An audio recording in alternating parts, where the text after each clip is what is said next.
नमस्कार, स्वागत है आपका आज तक पर। आपके साथ मैं हूं मीनाक्षी खंडवाल और लगातार हम बने हुए इस वक्त की बड़ी खबर पर जो राजस्थान से है, जहां पर जबरदस्त सियासी हलचल है क्योंकि संकट जो सरकार पर दिखाई दे रहा था, ऐसा लग रहा है कि उसे संभालने में अशोक गहलोत कामयाब हुए हैं। लेकिन फिर भी ये नहीं कहा जा सकता कि अभी परिस्थितियां पूरी तरह से संभल गई हैं, क्योंकि गहलोत और सचिन पायलट के खेमे के बीच लगातार खींचतान जारी है।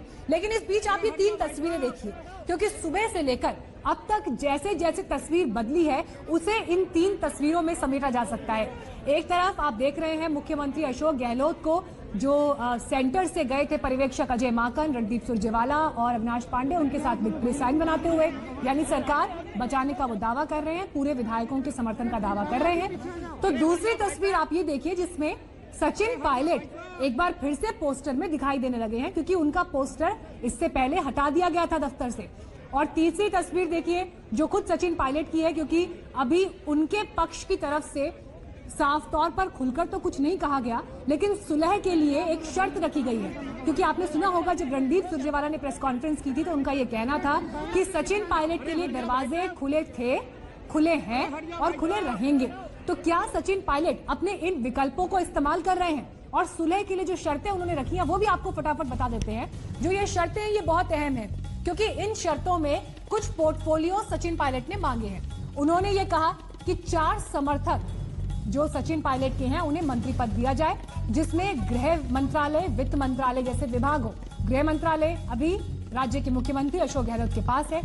खुद सचिन पायलट प्रदेश अध्यक्ष पद पर बने रहना चाहते हैं और कांग्रेस नेता राजीव साटव संदेश के साथ जयपुर पहुंचेंगे। ये बड़ी खबर इस वक्त आ रही है। सुलह के लिए देखिए सचिन पायलट ने अपनी शर्तें रखी हैं सामने, लेकिन अब देखना यह है कि क्या अशोक गहलोत, जो कि राज्य के मुख्यमंत्री हैं, वो इसके लिए तैयार होंगे या नहीं होंगे। आला कमान का साथ क्या सचिन पायलट को मिलता है या नहीं मिलता है? क्योंकि अभी गहलोत खेमा और पायलट खेमा जिस तरह से बटा हुआ दिखाई दे रहा है, आने वाले दिनों में अगर पायलट कांग्रेस में ही बने रहते हैं तो उसकी सूरत क्या होगी? किन परिस्थितियों में ये जो सरकार है वो आगे चलेगी?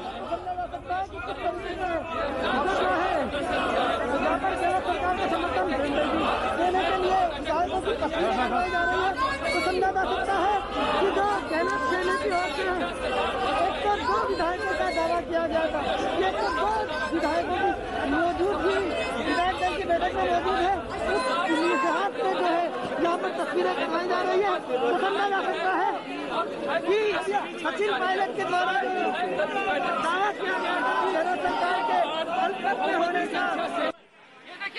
ये मीनाक्षी देखिए, विक्ट्री का साइन दिखा रहे हैं अशोक गहलोत विक्ट्री का साइन दिखिए। ये देखिए, अशोक गहलोत ने वेणुगोपाल से कहा कि हम लोग विक्ट्री के साइन सिखाएंगे। विधायकों से कह रहे हैं कि आप मत दिखाइए, हम दिखा रहे हैं। ये देखिए विक्ट्री का साइन, बार बार विधायकों कह रहे हैं कि आप बैठ जाइए, हमारी तस्वीर आने दीजिए।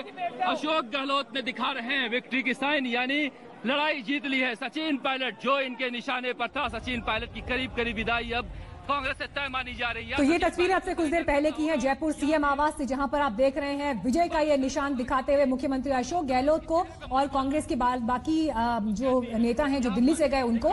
लेकिन बड़ा सवाल ये बना हुआ है इस तस्वीर से अब आगे क्या, क्योंकि अभी भी ऐसा नहीं लगता कि संकट पूरी तरह से उबर गया है। हमारे साथ शरद लगातार जयपुर में सीएम आवास से बने हुए हैं। शरद, आगे की तस्वीर अब यहां से तय होगी कि सचिन पायलट जिस तरह से अब अपने विकल्प तलाश रहे हैं और सुलह का जो फॉर्मूला उन्होंने कुछ शर्तों के साथ रखा है, उन शर्तों में क्या अशोक गहलोत उन शर्तों को मानेंगे? देखिए मीनाक्षी, ये सच्चाई है कि कांग्रेस की मजबूरी है, सचिन पायलट जरूरी है। 101 विधायकों के संख्या के साथ कांग्रेस की सरकार बचती है। अगर 102 भी है तो बकरे की मां कब तक खैर मनाएगी, जब इतनी बड़े स्तर पर साजिश चल रही है। बेहतर यही है कि अगर चैन से शासन करना है, कांग्रेस को 5 साल पूरे करने हैं, तो सचिन पायलट को साथ में लाना होगा। यही कवायद अब जाकर कांग्रेस ने शुरू की है और एक तरह से देखा जा रहा है कि क्या सचिन पायलट की मांगे जो हैं वो मांगी जाए। लेकिन सचिन पायलट से कल दिन भर बात होती रही और रात तक ये कहते रहे कि ये कहां से खबर आ रही है कि मैं बीजेपी में शामिल होने जा रहा हूं। उन्होंने यहां तक कह दिया कि मेरे नाम लेकर आप खंडन चला दो कि मैं बीजेपी में शामिल नहीं होने जा रहा हूं। इसके बाद उन्होंने कहा कि ये कहां से खबर आ रही है कि मैं ज्योतिरादित्य सिंधिया के साथ 40 मिनट तक बैठा हूं, मैं नहीं बैठा हूं। अब सचिन पायलट लगातार इन दोनों खबरों का खंडन करते रहे और ये दोनों खबरें चलती रही। उसके बावजूद सचिन पायलट ने अभी तक मुंह नहीं खोला है। इसका मतलब सचिन पायलट ने दरवाजे का एक सिरा खोल रखा है कि कांग्रेस की हवा अंदर आ जाए। अगर कांग्रेस की अंदर हवा आ जाती है तो अशोक गहलोत और सचिन पायलट दोनों के लिए बेहतर परिस्थिति होगी। लेकिन गृह मंत्रालय और वित्त मंत्रालय दोनों अभी अशोक गहलोत के पास है। अगर ये सचिन पायलट को दे दिया जाता है तो इस बीच खबर हमारे पास ये भी आ रही है शरद, खबर ये भी आ रही है कि देखिए यही लगातार सवाल उठ रहा था कि बातचीत के विकल्प खुले रहें, बातचीत होती रहे, इसके लिए प्रयास हो रहे हैं। प्रियंका गांधी ने ऐसा लग रहा है कि इस बातचीत की कमान संभाल रही है, क्योंकि वो अशोक गहलोत से भी बात कर रही हैं और सचिन पायलट से भी बात कर रही हैं। लेकिन संकट मोचक बन पाएंगी या नहीं बन पाएंगी, ये सवाल बना हुआ है। देखिए मीनाक्षी, आज मेरे कई विधायकों और मंत्रियों से बातचीत हुई और उसमें ऐसा लगता है कि अशोक गहलोत को ये बात कही गई है कि आप सचिन पायलट को क्यों नजरअंदाज करते हैं, सचिन पायलट को साथ क्यों नहीं रखते हैं। आज जितने विधायक मंत्री और कल से मिले हैं उन्हें सबने हमसे बातचीत में कहा है कि अशोक गहलोत ने उन्हें यही समझाने की कोशिश की है कि मैं सचिन पायलट को बहुत इज्जत करता हूं, साथ रखता हूं, लेकिन वो हमारी बात नहीं मानते हैं, हमसे नाराज रहते हैं। तो कहीं न कहीं इस बात में दम हो सकता है मीनाक्षी कि कांग्रेस आला कमान की तरफ से अशोक गहलोत पर एक दबाव हो कि वो सचिन पायलट को साथ लाएं, क्योंकि इस तरह से अशोक गहलोत अगर एक एक विधायकों को बता रहे हैं कि देखो मैंने सचिन पायलट के लिए क्या क्या किया है, इसका मतलब कहीं न कहीं एक रास्ता बना हुआ है। सचिन पायलट के पास बहुत सारे विकल्प है नहीं है, बीजेपी के पास तो बिल्कुल ही विकल्प जिस तरह से कहा जा रहा था कि है, एक बड़ी परेशानी उनके घर में भी थी। हम लोग जैसे कह रहे हैं सुबह से कि वसुंधरा राजे के रहते हुए वो किसको सीएम बनने देंगी बीजेपी में। वसुंधरा राजे एक बड़ी खिलाड़ी है और अशोक गहलोत इसी दिन के लिए तो उनके साथ इतने 1.5 साल से दोस्ती करके रखे हुए हैं। उनका जो बंगला है वो बचाने के लिए सुप्रीम कोर्ट में लाखों रुपया खर्च करके सुप्रीम कोर्ट के आदेश मैं आपके पास लौटती हूँ। मौसमी सिंह भी इस वक्त हमारे साथ दिल्ली से मौजूद हैं। अब मौसमी, देखिए जो एक और डेवलपमेंट यहाँ पर हो रहा है, प्रियंका गांधी ने कमान हाथ में ली है राजस्थान के संकट को सुलझाने के लिए, और जो दो सबसे बड़े धड़े वहां पर हैं, अशोक गहलोत और सचिन पायलट, उनके बीच में एक पुल बनने की कोशिश प्रियंका गांधी कर रही हैं। लेकिन सवाल ये कि ये पुल बनने में भी तो देरी हो गई। That's right. क्लियरली अगर आप देखें तो प्रियंका गांधी यहाँ पे ट्रबल शूटर के तौर पर मध्यस्थता करते हुए दोनों नेताओं के बीच में, क्योंकि जिस तरह से कांग्रेस की लगातार किरकिरी हो रही है उसको लेकर कांग्रेस आलाकमान भी चाहता है कि ये मसला जल्द सुलझाया जाए और ये पूरी सियासी गांठ जो है, जो लगातार उलझती चली आ रही है, इसका कुछ समाधान हो। पहले ही कांग्रेस देख चुकी है कि इस मसले में देरी के चलते मध्य प्रदेश में उसको एक बड़ा झटका सहना पड़ा है। ऐसे में प्रियंका गांधी वाड्रा को ये जिम्मेदारी दी गई है, दोनों नेताओं के साथ उनके अच्छे संबंध है, कि वो उनसे बातचीत करें और एक बीच का रास्ता निकाला जाए। बीच का रास्ता निकाला जाए, इसकी कोशिश यहां पर हो रही है। लेकिन सवाल फिर वही कि बीच का रास्ता निकालने के लिए भी एक देरी यहां पर जरूर होती दिखाई दे रही है।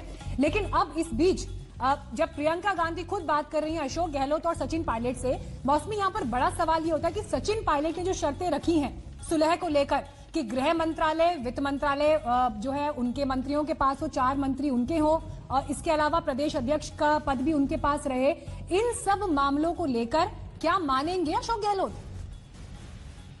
देखिए, ये पूरा जो ये घटनाक्रम है उसमें आप देखें तो पहले से ही लगातार खींचातानी मची हुई थी और सचिन पायलट को ये समझ में आ गया था कि राजस्थान शासन में अगर उनको अपनी भूमिका को एक बार रीएम्फसाइज करना है, उप मुख्यमंत्री रहते हुए भी उनके हाथ में बहुत कुछ नहीं था, वो एक महज एक टोकन के तौर पे जो है अपने पद पर विद्यमान थे, सारे कार्यभार और सारा संचालन अशोक गहलोत के हाथ में ही था।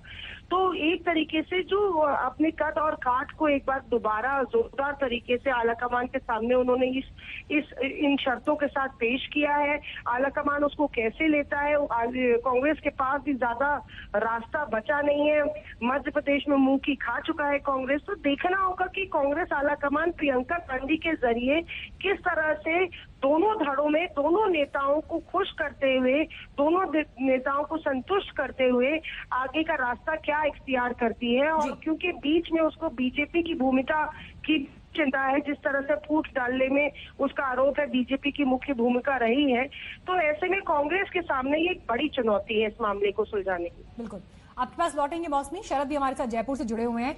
शरद, एक बात मैं आपसे समझना चाहूंगी, अगर हम बीते 1.5 से 2 साल के समय की बात भी करें तो कई बार ऐसा हुआ कि सचिन पायलट जयपुर से उन्होंने दिल्ली का रुख किया, गांधी परिवार को रिपोर्ट सौंपी, उन्हें बताया कि राजस्थान में क्या हो रहा है, कैसे उन्हें नजरअंदाज किया जा रहा है और कैसे जो भूमिका उनकी बड़े फैसलों में और शासन चलाने में होनी चाहिए वो नहीं है।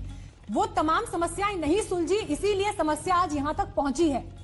भविष्य के बारे में फिर क्या कहा जाए? प्रियंका गांधी अभी बात कर रही हैं, तो कैसे इस अपमान के घूंट को पी जाएंगे सचिन पायलट, जो नोटिस एसओजी ने उन्हें थमाया है उसके बाद? देखिए, सचिन पायलट का दुख भी इसी बात का है। वो कहते हैं कि कांग्रेस आलाकमान उनसे कभी कोई बात नहीं करता है। कांग्रेस आलाकमान कभी उनकी बात नहीं सुनता है। अगर 1.5 साल की बात करें तो उनकी मुलाकात प्रियंका गांधी या राहुल गांधी से नहीं हो पाई है। ये एक बड़ा फैक्टर रहा है सचिन की नाराजगी में। जो कांग्रेस के आलाकमान है, कांग्रेस के शीर्ष नेतृत्व हैं, इस बात को समझना पड़ेगा। सचिन पायलट इस बात का दुख जाहिर करते रहते हैं क्योंकि अशोक गहलोत मजबूत होते चले गए। और एक अशोक गहलोत के बारे में एक चीज बता दूं मैं आपको कि अशोक गहलोत आज के दिन में कांग्रेस में सबसे मजबूत, सबसे ताकतवर नेता हैं। सोनिया गांधी और प्रियंका गांधी अशोक गहलोत से बातचीत कर सकते हैं, अशोक गहलोत को निर्देश नहीं दे सकते हैं। अशोक गहलोत आज के दिन में कांग्रेस चला रहे हैं। ऐसे में अशोक गहलोत को मनाना है, सचिन पायलट को नहीं मनाना है। अगर सचिन पायलट शर्तें रखते हैं तो उन शर्तों के लिए अशोक गहलोत को मनाना है कि क्या वो सचिन पायलट की शर्तें मानेंगे। क्योंकि जिन जिन भाषाओं का वो इस्तेमाल कर चुके हैं कि पार्टी इतना कुछ दिया है, पार्टी से गद्दारी नहीं करना चाहिए, कोई बीजेपी की गोद में जाकर बैठ जाए, ऐसा नहीं होना चाहिए, तो इन चीजों को होते हुए वो कितनी बातें मानते हैं प्रियंका गांधी की, ये इसको देखना जरूरी होगा। क्योंकि 1.5 साल में बहुत कुछ ऐसा हुआ जिसमें सचिन पायलट किनारे होते चले गए। ये कोरोना कितनी मीटिंग हुई, कहीं भी सचिन पायलट नहीं दिखते थे।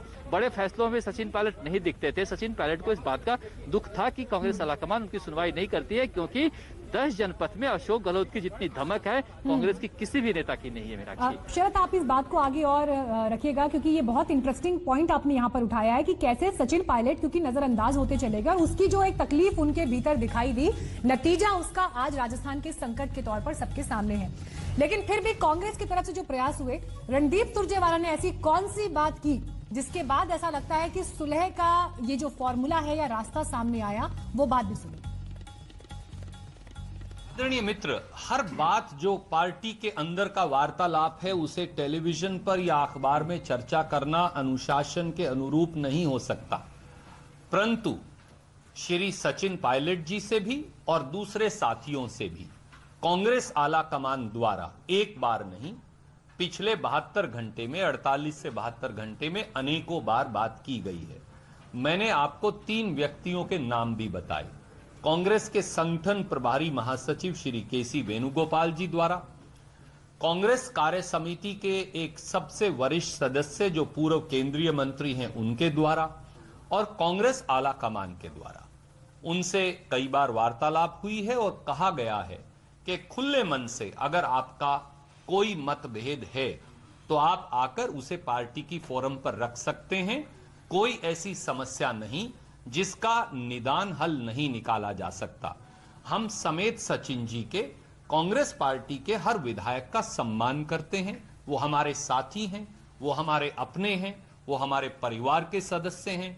हमने लंबे समय तक उनके साथ काम किया है। हमारा उनके प्रति स्नेह है, हमारा उनके प्रति आदर है, वो हमारे अपने हैं। और अगर परिवार का कोई सदस्य नाराज हो जाए तो वो परिवार को गिराता नहीं, वो परिवार से रुष्ट होकर अपना गुस्सा प्रकट कर मां बाप के साथ बैठकर, चाचा ताऊ के साथ बैठकर, परिवार के साथ बैठकर उसका हल निकालता है। कांग्रेस पार्टी के दरवाजे खुले मन से, मैं कह रहा हूं, अजय माखन जी की ओर से और प्रभारी महासचिव पांडे जी की ओर से और सोनिया जी और राहुल जी की ओर से, कि वो सचिन जी हों या दूसरे विधायक हों, उनके लिए कांग्रेस के दरवाजे खुले हैं। पार्टी फोरम पर अपनी बात रखें। हम उनकी बात, हर बात का हल निकालने के लिए खुले मन से तैयार हैं। तो जिस तरह से रणदीप सुरजेवाला ने जिस नरमी के साथ ये बात की थी, उसके बाद से ही ये संकेत मिल रहे थे कि सचिन पायलट को लेकर कांग्रेस पार्टी अभी भी इस मूड में है कि किसी तरह से बातचीत को बना लिया जाए, किसी तरह से इन हालात को संभाल लिया जाए। शरद, अब यहाँ पर सवाल ये है कि जो सुलह का फॉर्मूला सचिन पायलट ने रखा है, उस फॉर्मूले पर अशोक गहलोत भी सेम टेबल पर आए बातचीत के लिए, और अगर अशोक गहलोत नहीं मानेंगे फिर तो उन्हें कन्विंस किस तरह से किया जाए, सवाल इस पर भी है। लेकिन अब यहां से आगे परिस्थितियों को आप किस तरह से जाते हुए देख रहे हैं? देखिए मीनाक्षी, कल रात को 2:30 बजे तेवर दिखाए गए कि सब बाहर का रास्ता दिखाएंगे और कांग्रेस के प्राथमिक सदस्यता से हटा देंगे, ये अशोक गहलोत के तेवर थे। और निश्चित रूप से जो हमारी संवाददाता बता रही है, जो आप बता रही हैं कि जो सुबह तेवर ढीले थे, सुरजेवाला जो बात कर रहे थे, वो कांग्रेस आलाकमान ने किसी तरह से ये पिछले 4-5 घंटों में सुबह में जो बातचीत की है उसका एक परिणाम है। लेकिन ये बड़ी बात यह है कि सचिन पायलट ने 5 साल तक सड़कों पर पसीना बहाया विपक्ष में रहने के दौरान, इसे कोई इनकार नहीं कर सकता। अशोक गहलोत सड़कों पर नहीं थे। उसके बाद सचिन पायलट को लगता था कि हमें हिस्सेदारी मिलेगी सरकार में, नहीं मिली। अब कांग्रेस आलाकमान के ऊपर बड़ी जिम्मेदारी है कि अगर सचिन पायलट को लेकर आते हैं तो उनके मान सम्मान की रक्षा करें। सचिन पायलट जब दिल्ली गया, मुकदमा दर्ज हुआ, तो हमारी बातचीत हुई तो उन्होंने कहा, मैंने कहा कि मुकदमा एसओजी में दर्ज हुआ है, आपका नाम है, आप दिल्ली क्यों चले गए? तो एक दर्द था उनके अंदर। उन्होंने कहा कि मैं वहां रहकर क्या करता, कोई विधायक मुझसे मिलने आता है तो उस पर ऐसी नजर रखी जाती है जैसे वो कांग्रेस का नहीं कोई दुश्मन हो।